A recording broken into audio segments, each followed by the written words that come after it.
Hey everybody, it's Dan, your friendly fishmonger from dansfish.com, and I've got a treat for you today. I was out here working in the fish annex, and I looked at the Empire Gudgeon tank, and they were all fired up and looking fantastic. So let's take a look at some Empire Gudgeons.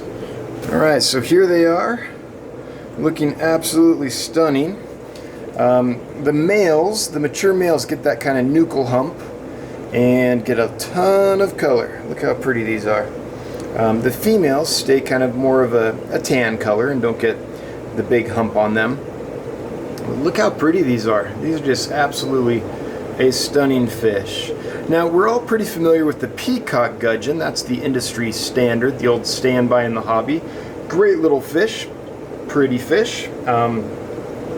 The nice thing about the Empire Gudgeons is they just get a little bigger. So same temperament, they're a great community fish. They don't bother other species. Males will get into a little bit. You'll have some sparring and things. So you want to make sure that they can get away from each other if they need to. But in general, these are a fairly peaceful, active, outgoing community fish. Just an ideal community fish, I would say.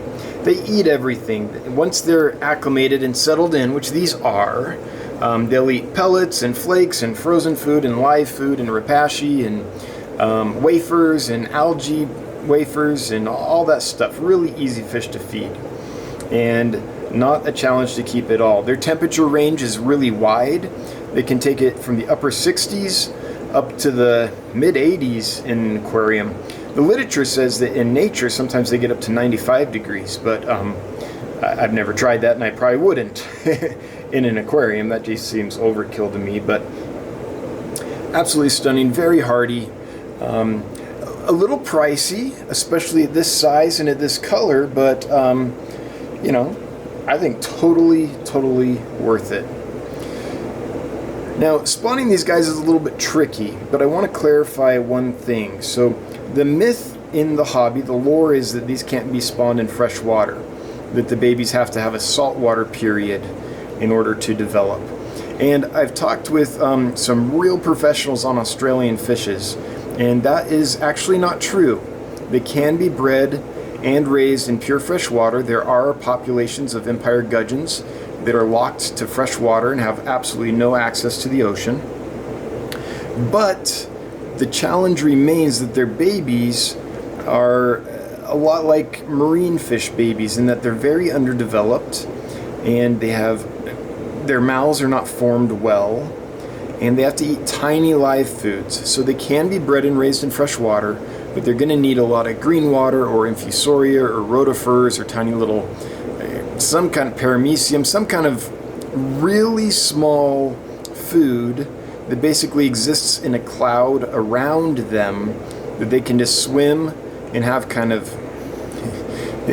siphon into their mouth, because their jaw is really underformed when they first start feeding. So they can't have to work too hard to get their food, but they can be bred in fresh water. It's something that I think would be really cool if someone took that on and cracked that code, because look how amazing these fish are. Anyway, that's the Empire Gudgeon. I hope you enjoyed the video. If you did, if you take a moment to like, subscribe, hit the notification bell, all that schmazz that us YouTubers are always begging you to do, it'd be greatly appreciated. And if you want more fish stuff, we do a live stream here at Dan's Fish every Wednesday at 7 p.m. Mountain Time. That's 9 Eastern and 6 Pacific. So if you want to chat fish, you're welcome to join us. Until next time, I hope you have a good one. Bye-bye.